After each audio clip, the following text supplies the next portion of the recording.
আসসালামু আলাইকুম। আমি উত্তরবঙ্গের মেয়ে রেশমা বলছি নওগাঁ থেকে। আমার ডেলি ব্লগ চ্যানেল ভিলেজ ফ্লেভারে আপনাদের সবাইকে স্বাগতম। কাছে এবং দূরে, দেশে এবং দেশের বাহিরে যে যেখান থেকে আমার আজকের ভিডিওটি দেখছেন সবাইকে অসংখ্য ধন্যবাদ। আশা করি আল্লাহর অশেষ রহমতে সবাই ভালো আছেন।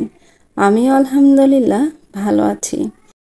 তো সকালের নাস্তায় আমি ফাঁকিবাজি চাপটি পিঠা আর সুজি করেছি। তো এই ব্যাটারে আমি শুধু চাল, লবণ আর ডিম দিয়েছিলাম, অন্য কিছু ব্যবহার করিনি। এটা সুজি দিয়ে খাবো। তো এটা কিন্তু সুজি, সেমাই, মাংসের ঝোল, ভর্তা সব কিছুতেই খেতে ভালো লাগে। মিষ্টি বা ঝাল দুটাতেই ভালো যায় আর কি। আর খুবই ঝটপট রান্না করা যায়, যার কারণে মাঝে মধ্যে কিন্তু আমি ফাঁকিবাজি নাস্তাটা করে থাকি। আর আমার খুবই পছন্দের একটা জিনিস ফ্রাই প্যান, অনেক শখের, অনেক দিন থেকে কিনতে চাচ্ছিলাম, কেন জানি না কেনা হয়নি বিভিন্ন কারণে। তো যখন কিনলাম তখন এটা ব্যবহার করছি, খুবই ভালো লাগছে। নতুন কোনো কিছুতেই কিন্তু রান্না করতে খুব ভালো লাগে। আর কেন জানি না এটাতে চা করা দেখতেই খুব ভালো লাগে, সবার ব্লগে দেখতাম, তো তখন থেকে আসলে কেনার ইচ্ছা ছিল। যদিও কিনে করে বিভিন্ন কারণে কেনা হয়নি, তো ফাইনালি আমার শখের জিনিসটা কিনে ব্যবহার করছি, খুবই ভালো লাগছে। আসলে আমরা যারা নিম্ন মধ্যবিত্ত পরিবারের, তাদের প্রত্যেকটা প্রয়োজন এবং শখ যেটাই বলি না কেন পূরণ করতে কিন্তু অনেক বেগ পেতে হয়। চাইলেই আমরা সব কিছু হুটহাট কিনে ফেলতে পারি না। সেটা 2 টাকার জিনিস হোক বা 10 টাকার জিনিস হোক বা 10,000 টাকার জিনিস, একটু সময় নিয়ে ধৈর্য ধরেই প্রয়োজন এবং শখ পূরণ করতে হয়। তো আমি আমার শখ পূরণের জন্যই মূলত আমার যে বিজনেসটা, সেটা শখের বশেই শুরু করেছিলাম, যে টুকটাক নিজের পছন্দের জিনিসগুলো যাতে কিনতে পারি, সেই থেকে কিন্তু বিজনেসে আসা। যদিও শখ করে শুরু করেছিলাম, এখন কিন্তু এটা শখের জায়গায় নেই, এটা এখন অনেক দায়িত্ব এবং দায়বদ্ধতার জায়গায় চলে এসেছে। তো যাই হোক, নিজের ছোট বড় অনেক শখই কিন্তু আমি আমার এই বিজনেস করে পূরণ করেছি, ইনশাল্লাহ আগামীতেও করব, আপনাদের সবার দোয়া যদি থাকে। আর এই যে মেয়ের বাবার সপেতা গাছে সপেতা না ধরলেও চাল কুমড়া কিন্তু ধরছে, তো গাছটা কেটে ফেলতে চেয়েছিল, আমি রেখে দিয়েছি যে আরও 2 বছর দেখি।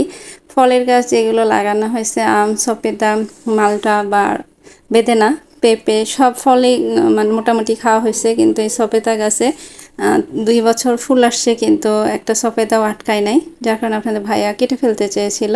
তো আমি বলছি যে না, একটা গাছ হয়েছে, আরও 2 বছর দেখো, তো দেখা যাক আর কি। তো আমি ইয়ার্কি করেই বলছিলাম যে দেখো, তোমার সফেদা গাছে সফেদা না ধরলেও চাল কুমড়া আসছে। তো বলছে হ্যাঁ, সফেদা গাছে চাল কুমড়া আসছে, এটা তো খুবই ভালো খবর। তো যাই হোক, মার্শাল্লাহ অনেক চাল কুমড়া আসছে।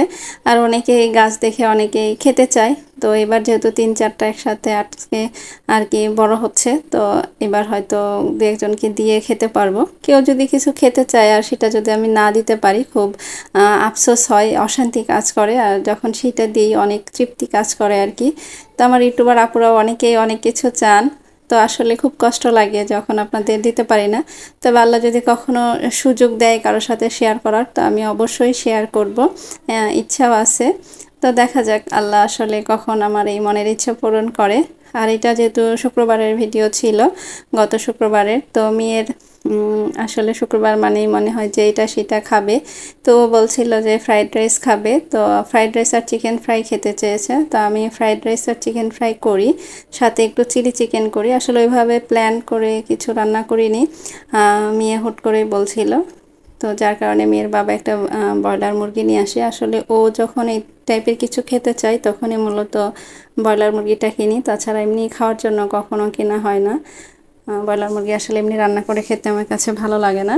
তো অনেকের আবার খুবই পছন্দ। আসলে এটা কিন্তু এক একজনের রুচি পছন্দের ওপর নির্ভর করে।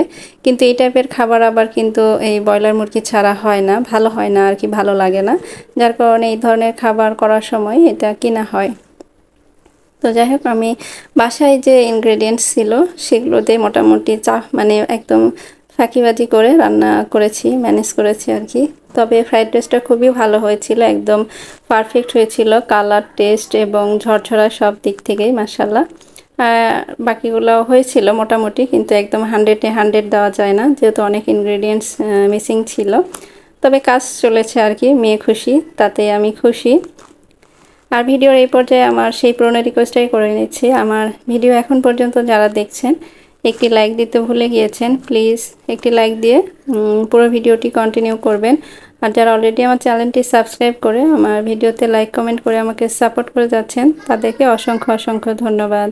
আর যারা এখনও করেনি তাদের প্রতি আশা রাখছি আমার ভিডিওর কোথাও কোনো অংশ যদি ভালো লেগে যায় তাহলে আমার চ্যানেলটি সাবস্ক্রাইব করে আমার পাশেই থেকে যাবেন। তো এখানে আমি সবগুলো রান্না করছি। আসলে এগুলো একটু ঝামেলাদার রান্না, ছোটোখাটো অনেক আর কি আয়োজন করে করতে হয়, অনেক থালা বাসন ভরে। আর আমি যে ক্যাপসিকাম আমার গাছে আসছিল গত শীতে দেখেছেন, বিগ সাইজের 4টা ক্যাপসিকাম আমি ফ্রিজিং করে রেখেছি, সেটা কিন্তু অনেক কাজে দিচ্ছে আমার। যেহেতু মেয়ে হুটহাট এটা সেটা খেতে চায়, তখন দেখা যায় যে নুডলস বলি বা এই যে ফ্রাইড রাইস, তারপরে পিৎজা, এগুলো সব কিছুতেই কিন্তু এই আমার ক্যাপসিকামটা অনেক কাজে দিচ্ছে। তো যাই হোক, এবার শীতেও লাগাবো, জানি না হবে কি না।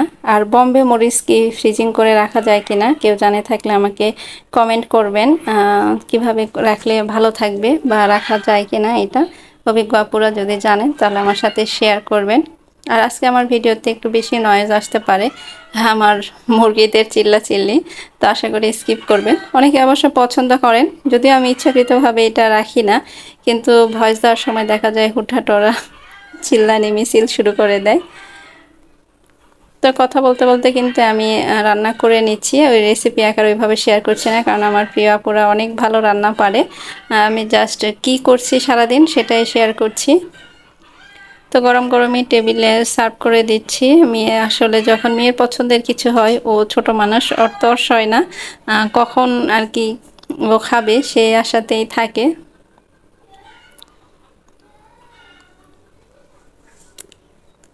তো তারপরে খাবার দাবার শেষে আমি আমার মানে বিজনেসের কিছু কাজ করি। আর আজকে আমি আমার এক কাজিনের বাসায় যাব, দেবরের বাসায় আর কি।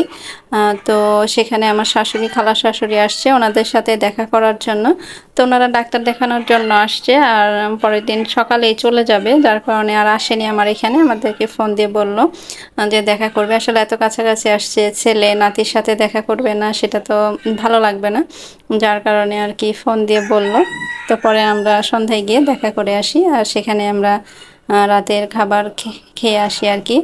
তো এখানে একটা আপু আমার হচ্ছে পুরানো এক কাস্টমার, তো উনি আমাকে একই ডিজাইনের 6টা ড্রেস অর্ডার দেয়, খুবই সিম্পল এবং শ্যাডো ডিজাইনের মধ্যে। তো উনি আমাকে একটা ডিজাইন সাজেস্ট করে যে এরকম নিবে, তো সেই ডিজাইনটা আমি আঁকানোর জন্য বসেছি এখানে। তো যেহেতু একই ডিজাইনের 6টা ড্রেস হবে, তাই আমি একটা কাগজে ডেমো করে নিয়েছি, যাতে একদম সেম টু সেম হয়, প্রত্যেকটা ডিজাইন কম বেশি না হয়। আর ড্রেসিং করিনি, কারণ এই ডিজাইন যেহেতু আমি পরবর্তীতে আর করব না, এটা একজনেরই অর্ডার। ড্রেসিং আমার বিজনেসের কাজে যেগুলো ফাইনাল ডিজাইন থাকে সেগুলো করা হয়, আর এটা যেহেতু একদম টেম্পোরারি একটা অর্ডার, যার কারণে একদম হাতে আঁকানোর চেষ্টা করছি। তো ডিজাইনটা সিম্পল হলেও ভালোই লেগেছে আর কি, করলে ভালো লাগবে, বুঝতে পারছিলাম যে ছবিটা দিয়েছে সেটাতে। তো আপনারা কিন্তু চাইলে এরকম করে ডেমো করে একটা দুইটা ডিজাইন করলে আঁকায় নিতে পারেন। সেই ক্ষেত্রে দেখা যায় যে ডিজাইন কিন্তু একদম সব জায়গায় সমান হবে। এমনি ফ্রি হাতে আঁকালে যতই একদম নিখুঁত আঁকানো হোক, একটু কম বেশি হয়ে যায়, যার কারণে ডেমো করে নিলে সেটা ভালো হয়। তো উনি একদম লাইট কালারগুলো চয়েস করছে, একদম আকাশি কালারের 3টা হবে, আর বাকি 3টা কালার, একটা মিষ্টি কালার, একটা একদম বেবি পিঙ্ক, আর একটা লাইট অরেঞ্জ কালার। তো কাস্টমাররা আসলে ওনারাই চয়েস করে দেয়, তাদের ডিমান্ড অনুযায়ী কিন্তু আমরা কাজ করি। তো অনেকেই অনেক সিম্পল কাজ পছন্দ করে, আবার অনেকে অনেক ভারী কাজ। তো ডিজাইনটা কেমন লাগলো অবশ্যই কমেন্ট করে জানাবেন। একে একে কিন্তু আমি সবগুলো জামাই আঁকিয়ে নেব।